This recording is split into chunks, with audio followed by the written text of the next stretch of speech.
안녕하세요, 여러분. 오늘은 제가 요즘 읽은 책 4권을 같이 리뷰하는 영상을 가지고 왔는데요. 제가 8월 들어서 읽은 책들 중에 어느 정도 좀 감상이 정리됐다 싶은 책들을 보여드리려고 합니다. 대학원 개강도 앞두고 있고 또 종합시험도 봐야 되고 이래저래 머리가 좀 복잡한 요즘이에요. 그리고 밖에 잘 나가지도 못하고 해서 마음도 많이 답답한데 그래도 그 와중에 대견하게도 몇 권 읽게 돼서 이렇게 영상을 가지고 왔습니다. 그럼 바로 시작해 보도록 할게요. 첫 번째로 보여드릴 책은 바로 이 책입니다. 강영숙 작가의 라이팅 클럽이라는 책이고요. 출판사는 민음사입니다. 민음 북클럽에서 하는 손끝으로 문장 읽기라는 온라인 필사 모임에 제가 참여를 해서 읽게 된 책이고요. 제목 그대로 글쓰기에 관한 소설입니다. 종로구 개동에서 글쓰기 수업을 운영한다지만 사실은 동료들과 술을 마시고 또 글쓰기 수업에 참여한 주부들과 수다를 떠는 때가 더 많은 김 작가, 그리고 그녀와 함께 사는 딸 영인, 이 모녀의 이야기인데요.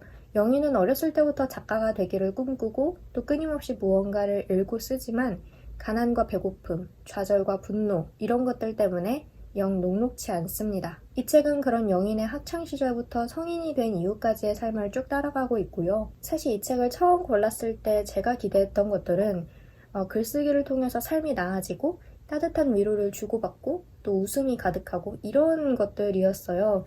왜냐하면 여기 이야기 공동체라는 단어 자체가 주는 느낌도 그랬고 또 제가 글쓰기에 큰 관심이 있다 보니까 자연스레 글쓰기에 좀 긍정적인 면을 부각시키는 책을 더 찾게 되는 게 있더라고요.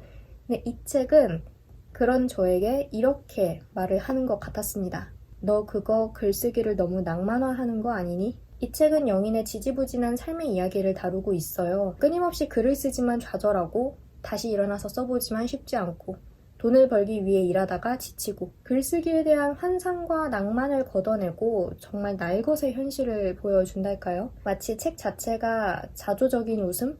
비뚤어진 웃음을 짓고 있는 느낌입니다. 예상과 다른 이야기에 읽으면서 저는 조금 당황을 했고요, 사실.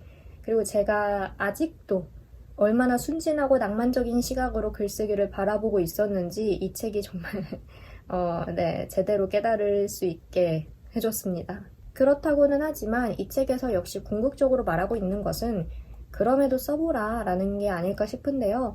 실제로 영인이 한번 써봐. 인생이 얼마나 깊어지는데 라고 말하는 장면이 나와요. 그 글쓰기로 인해서 인생이 아주 드라마틱하게 나아지거나 바뀌지는 않겠지만 적어도 자신의 삶을 바라보는 시각만큼은 더 깊어지고 진지해진다. 내 삶이 그냥 이대로 공중에 증발되어 버리는 게 아니라 어딘가에 기록되고 남는다 라는 뜻이 아닐까 싶어요. 이건 글쓰기의 낭만화와는 분명 다른 이야기이죠. 글을 쓰는 주체와 그가 바라보는 자신의 삶에 관한 이야기이니까.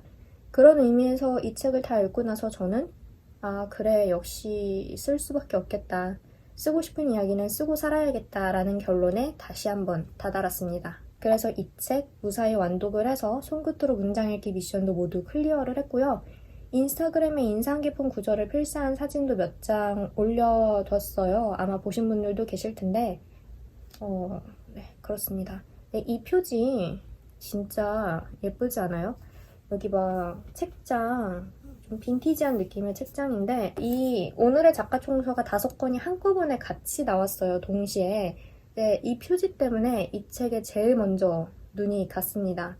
물론 제목과 줄거리도 매력적이었지만 사실 이 표지가 그러니까 이 첫 시선을 사로잡는데 아주 큰 몫을 했다 라고 말씀을 드리고요.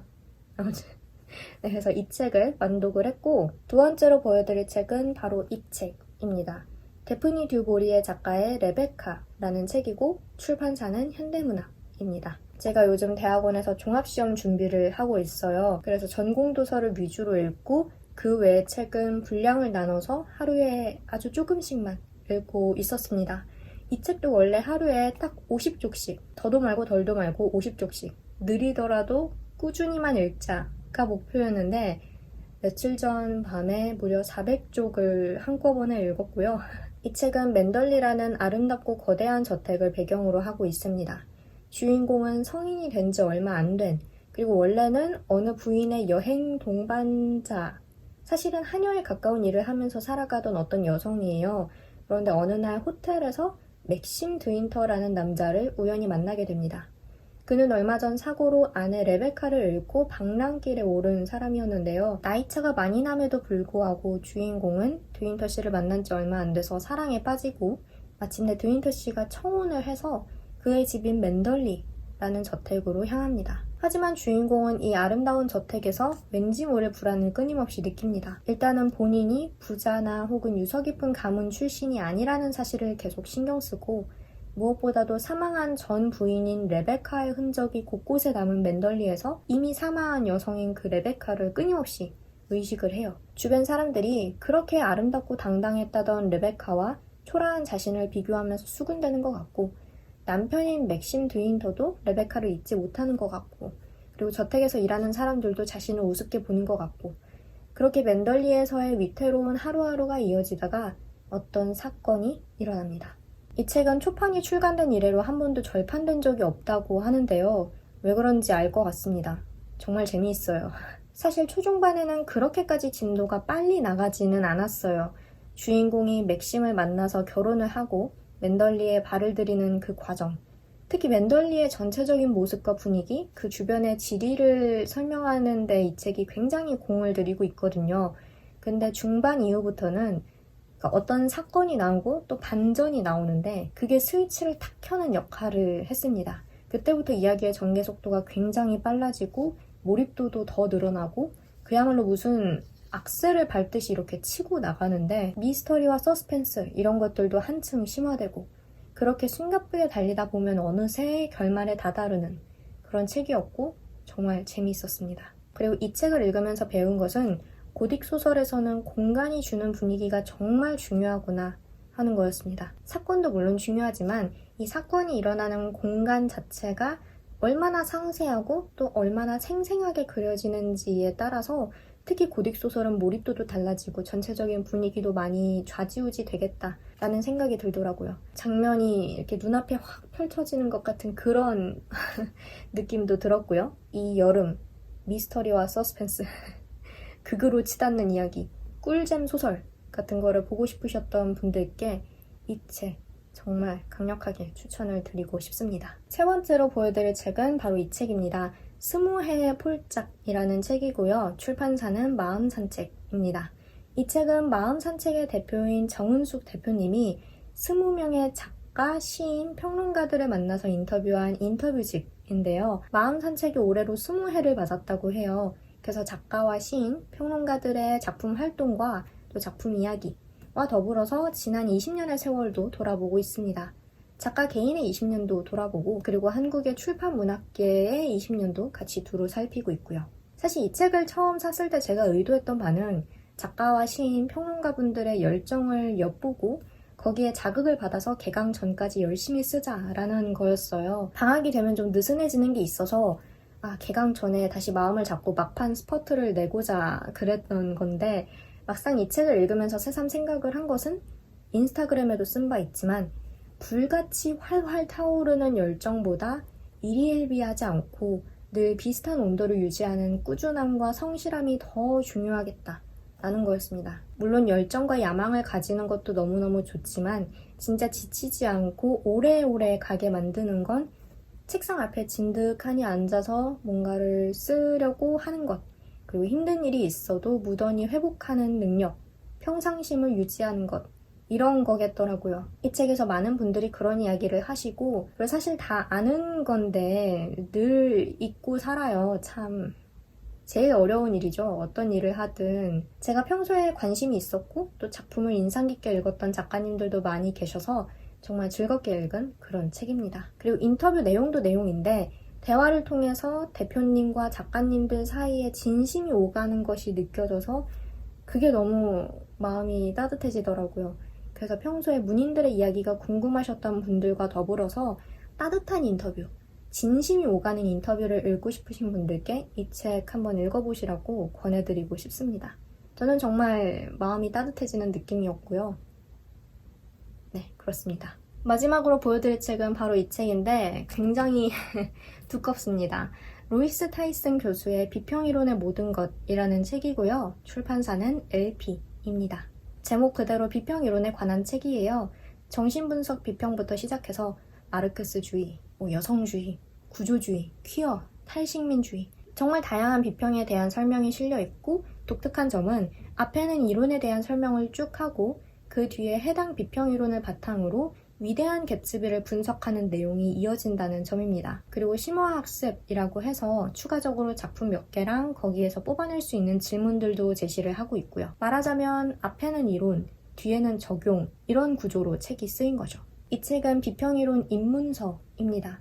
이 점은 저자가 분명히 밝히고 있는 점이에요. 이 책은 입문서다. 쉽게 쓰인 책이다.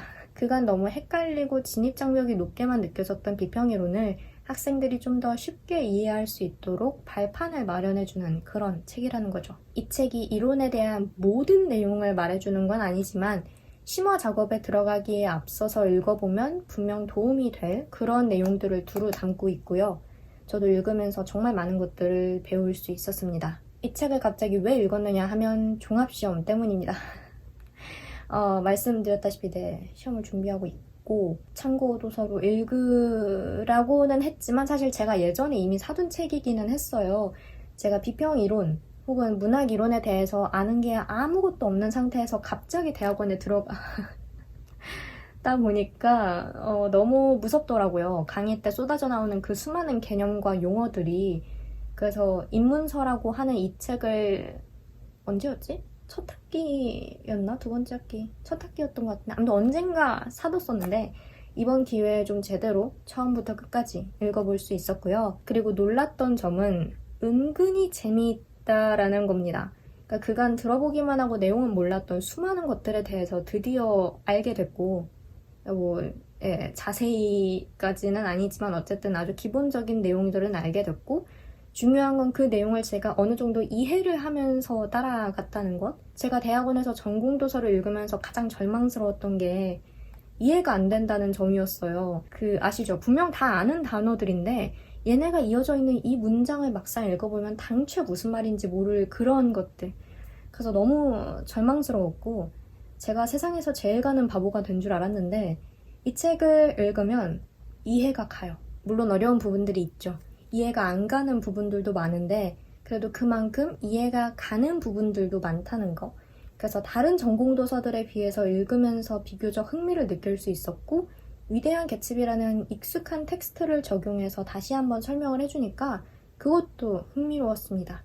저자가 정말 학생들에게 도움을 주기 위해서 공을 들이고 있구나 하는 게 이 설명에서 다 느껴져요. 아무래도 시험 때문에 읽기 시작했던 거라서 마음이 무겁고 초조하고 그런 거는 있는데 이 책 자체는 너무 좋았다. 그래서 혹시 비평 이론에 관심 있으신 분들 혹은 문학을 학문으로서도 좀 공부해보고 싶으신 분들께 이 책을 추천드리고 싶습니다. 말씀드렸다시피 입문서이기 때문에 아주 심화된 내용까지 다루지는 않지만 그래도 대략적인 감을 잡고 용기를 갖는 데에는 큰 도움을 주는 책인 것 같아요. 저는 남은 시간 동안 다시 한번 책을 쭉 훑으면서 내용을 간략하게나마 정리하려고 그렇게 생각을 하고 있습니다.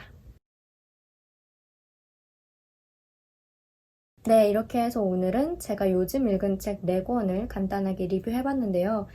저는 아직도 다음 주에 개강이라는 게 믿기지 않아요. 제 7월과 8월이 어디로 사라졌는지도 모르겠고 정말 9월 1일에 개강을 하는 게 맞는 건지도 모르겠고 저는 이번 학기에 휴학을 하거든요. 그 휴학을 신청하기는 했는데 강의 2개를 청강할 예정이에요. 근데 교수님들이 청강생도 똑같이 발제랑 합평이랑 과제랑 다 시키시기 때문에 그냥 사실상 정규 개강이랑 똑같은 부담감을 지금 느끼고 있는데요. 잘할 수 있겠죠? 이 책을 읽었으니까 이전과는 좀 달라진 나를 만나게 되지 않을까. 저는 여기서 이만 영상을 마치도록 하고요. 다음 영상으로 다시 찾아뵙도록 하겠습니다. 오늘도 영상 봐주셔서 정말 감사하고 다들 건강 조심, 더위 조심 하시고 저는 다음 영상에서 봬요. 빠이.